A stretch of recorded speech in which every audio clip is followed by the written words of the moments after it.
পুজো মানেই নীল আকাশে মেঘের খেলা, কাশফুল আর ঢ্যাংকুরাকুর ঢাকে কাঠে।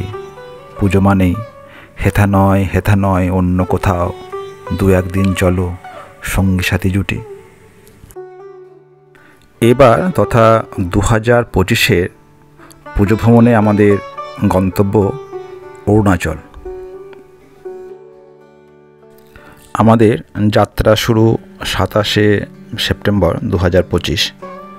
আমাদের ফ্লাইট রয়েছে ইন্ডিগো 12টা 25-এ।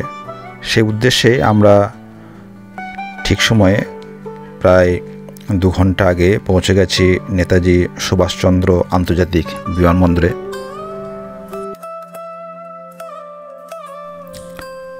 গত রাত্রে আমরা অনলাইনে ওয়েব চেকিং করে নিয়েছিলাম। সাধারণত 48 ঘন্টার মধ্যে ফ্রি অফ কস্টে ওয়েব চেকিং অনলাইনে করা যায়। অবশ্য যদি কোনো সিট চয়েস না থাকে, সিট চয়েস থাকলে পরে আলাদা পেড করতে হয়। এই একটা সুন্দর একটা দুর্গা প্রতিমার আদলে একটা সুন্দর কাজ, যা সত্যি মনকে কাড়ে, মনকে টানেও।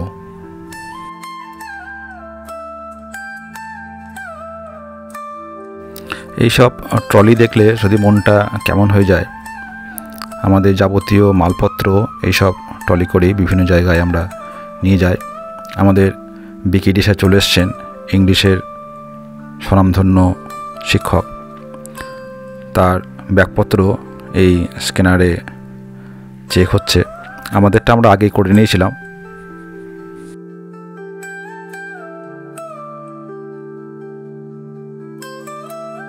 আমাদের সঙ্গে আরও একজন যাবেন, সিআরবি স্যার। তিনি এখনও পর্যন্ত এখানে এসে উপস্থিত হতে পারেননি, হয়তো কিছুক্ষণের মধ্যেই চলে আসবেন।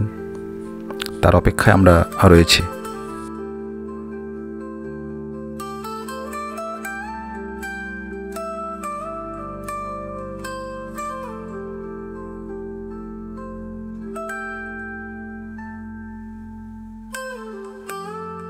বলতে বলতে সিআরবি স্যারও আমাদের সঙ্গে চলে এসছেন।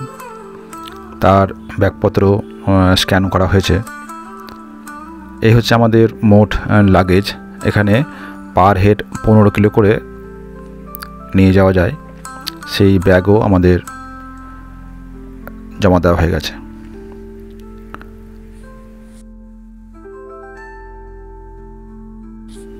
এয়ারপোর্টের কাঁচে ঘেরা জানলার ফাঁক দিয়ে এই হচ্ছে এয়ারপোর্ট।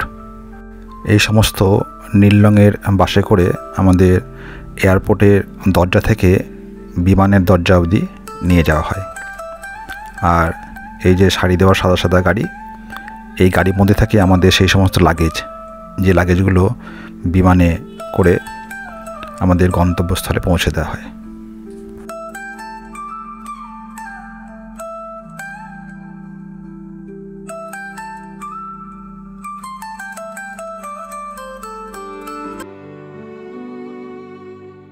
আমরা যারা কালে ভদ্রে এই প্লেনে চড়ি, তাদের কাছে এই এয়ারপোর্ট কিন্তু স্বপ্নের মতো।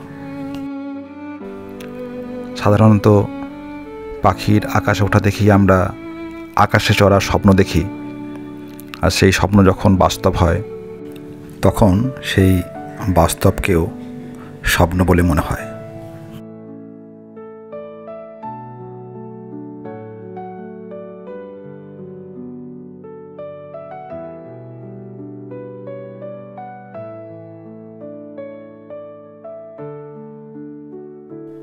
কিছু কিছু ফ্লাইট ওড়ার জন্য প্রস্তুতি নিচ্ছে, আবার কোনো কোনো ফ্লাইট রানওয়ে দিয়ে দৌড়চ্ছে আকাশ ছোঁয়ার জন্য।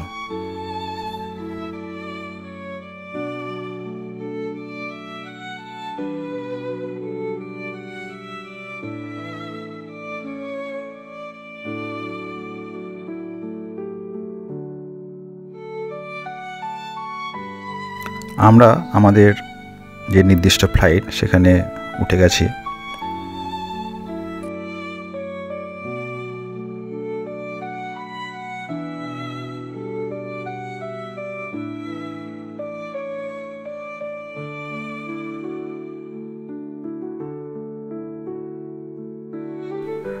সিট বেল্ট বেঁধে নিয়ে আমরাও প্রস্তুত। আমাদের ফ্লাইটও দৌড়তে শুরু করেছে রানওয়ে দিয়ে।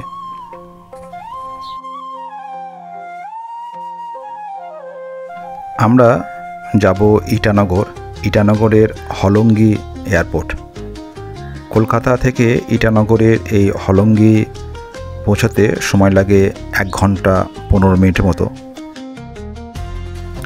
এই আকাশে উঠতে উঠতে কতগুলো গুরুত্বপূর্ণ কথা বলে রাখি যে অরুণাচল প্রদেশ ঘুরতে সঙ্গে অবশ্যই রাখতে হবে ILP অর্থাৎ ইনার লাইন পারমিট, যেটা অন্য কোনো রাজ্য ঘুরতে গেলে সাধারণত লাগে না। এই ইনার লাইন পারমিট অনলাইনে অ্যাপ্লাই করা যায়। এছাড়াও অফলাইনে কলকাতা, দিল্লি এবং অরুণাচল প্রদেশের বেশ কিছু জায়গায় এটা করা যায়। সেখানে যেটা সময় দেওয়া আছে যে সকাল 10টা থেকে দুপুর 12টা এবং বিকেল 2:30 থেকে 4:30টার মধ্যে। অবশ্য শনি, রবি ও অন্যান্য ছুটির দিন এগুলো বন্ধ থাকে। এছাড়া সাধারণত যে কোনো ট্যুর অপারেটর তারা এগুলো করে দেন। বলতে বলতে আমরা পৌঁছে গেছি হলঙ্গি এয়ারপোর্ট।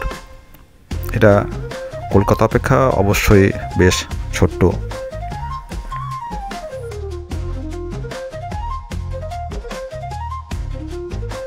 এই ILP করতে দিতে হয় একটি পাসপোর্ট ছবি এবং আধার কার্ড।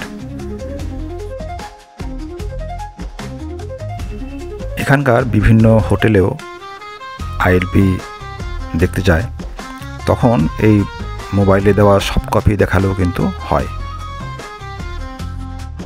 সেজন্য প্রত্যেক যাত্রীর কাছে এই ILPর একটা সফট কপি প্রত্যেকের নিজেদের মোবাইলে রেখে দেওয়া ভালো, কখন কোথায় কাজে লাগে।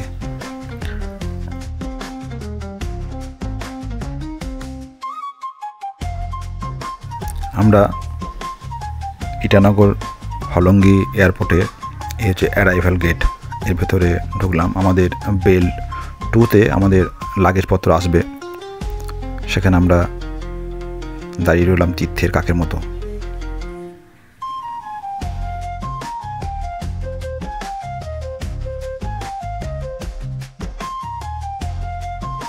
এই হচ্ছে ইটানগর হলঙ্গি এয়ারপোর্ট, তার বেল 2। অনেকেই অপেক্ষায় রয়েছেন তাদের লাগেজের জন্য। বুঝতে পারছেন বেশ ছোট্ট একটা এয়ারপোর্ট। এদিকটা হচ্ছে অ্যারাইভেল, তার ঠিক অপোজিটের দিকে রয়েছে ডিপারচার। আমাদের ফেরার দিন হয়তো ওই গেট দিয়ে আমাদের ঢুকতে হবে।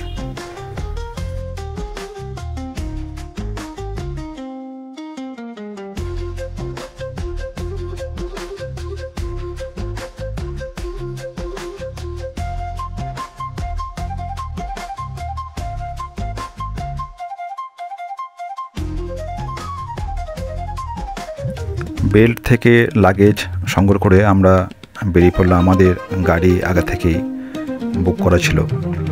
এখানে একটা কথা বলে রাখি, যারা এই হলঙ্গি হয়ে অরুণাচল যাবেন অবশ্যই কিন্তু গাড়ি বুক করে রাখতে হবে, কারণ এখানে কিন্তু কোনো গাড়ি বুক করার রাস্তা নেই, যেটা গুয়াহাটিতে পাওয়া যায়।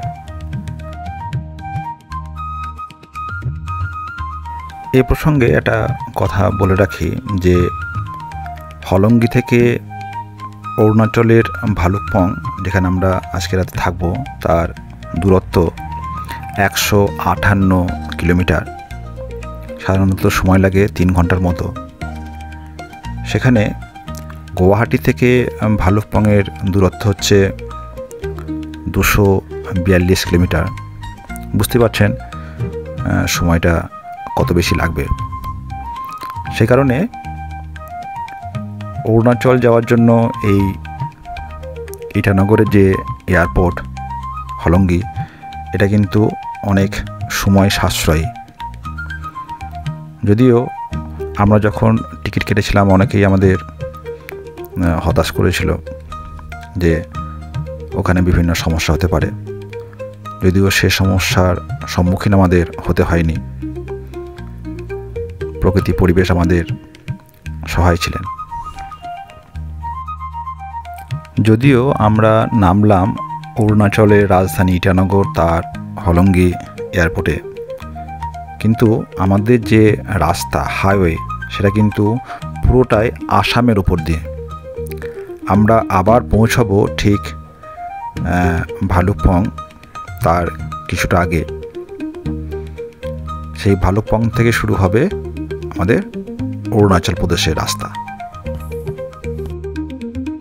মাঝে আমাদের গাড়ি খারাপ হয়ে যাওয়ায় পৌঁছতে দিন গড়িয়ে সন্ধে হয়ে গেল। এ হচ্ছে ভালুকপং ঢোকার চেকপোস্ট। এখানে আমাদের যে সঙ্গে থাকা আইএলপি সেটা দেখাতে হলো এবং প্রত্যেকের নাম এখানে এন্ট্রি করা হলো। আমরা ছিলাম ভালুকপংয়ের টিপ্পি শহরের এক হোটেলে। পরের দিন সকালে আমরা দেখে নিলাম অর্কিড বাগান বা অর্কিড জাদুঘর। এখানে 20 টাকা করে টিকিট লাগে।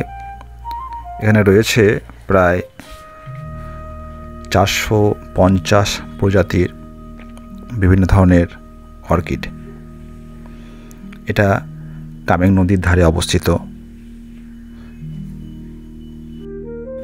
সুন্দর সুন্দর এই সুসজ্জিত অর্কিডের শাড়ি দেখার সাথে সাথে যেটুকু আমাদের না জানলেই নয় যে এই যে ভালুকপংয়ের নাম হয়েছিল রাজা ভালুকের নামানুসারে। পুরাণের পাতা থেকে যেটুকু জানতে পারা যায় যে প্রাচীন কামরূপ বা প্রাগজ্যোতিষপুরের প্রতিষ্ঠাতা রাজা নরককে ভগবান শ্রীকৃষ্ণ বধ করেছিলেন। সেই নরক রাজার পুত্র ভগদত্ত, যিনি কুরুক্ষেত্রের যুদ্ধে কৌরবদের পক্ষে যোগদান করে যুদ্ধ করেছিলেন, সেই নরক রাজার সময়ে শোনিতপুর বা বর্তমানের তেজপুরের রাজা ছিলেন বান। তার নাতি হলেন রাজা ভালুক। যদিও এসব পুরাণ কথা, তবুও এই ভালুক রাজার বংশধর কিন্তু এখনও আছেন, যারা অরুণাচলের আকা প্রজাতির অন্তর্গত। তারাই হলেন ভালুক রাজার বংশধর।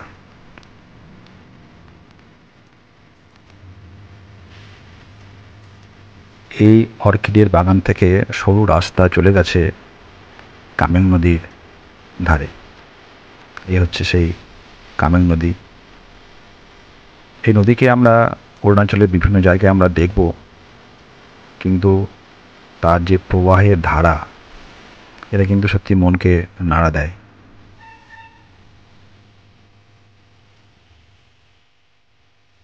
এই স্বচ্ছ ধারার দুপাশে সবুজ বনানী।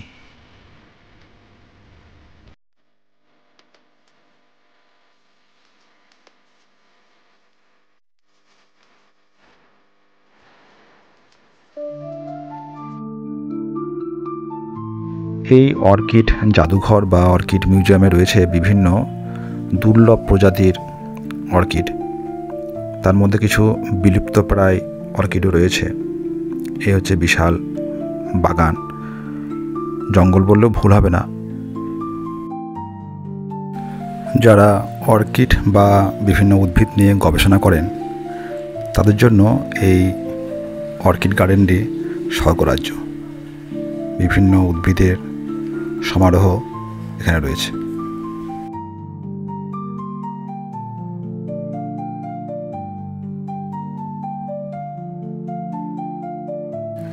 এই সবুজ যেমন চোখে আনে প্রশান্তি, তেমনি এই মস্ত গাছেদের শীতল ছায়ায় যেন জীবন জুড়ায়।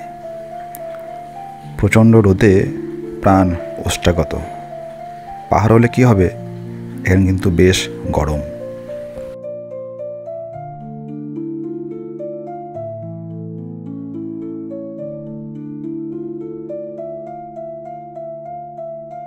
এখানে রয়েছে একটি শীততাপ নিয়ন্ত্রিত রুম, যেখানে বিভিন্ন অর্কিডের ছবিসহ পরিচয় দেওয়া রয়েছে এবং তাদের বিস্তারিত বিবরণ এখানে রয়েছে। দীর্ঘক্ষণ হাঁটার পর এই জায়গাটি বেশ মনোরম বলে মনে হয়। এখান থেকে বেরিয়ে পিচার প্ল্যান্টের পোস্টার দেখে আমরা ছুটলাম সেই বহু আকাঙ্ক্ষিত সেই গাছ দেখতে, যে গাছের ছবি আমরা বইয়ের পাতায় দেখেছি। এই মাংসভোজী এই উদ্ভিদ, এই হচ্ছে সেই কলসপত্রীর উদ্ভিদ যাকে বলা হয় পিচার প্ল্যান্ট।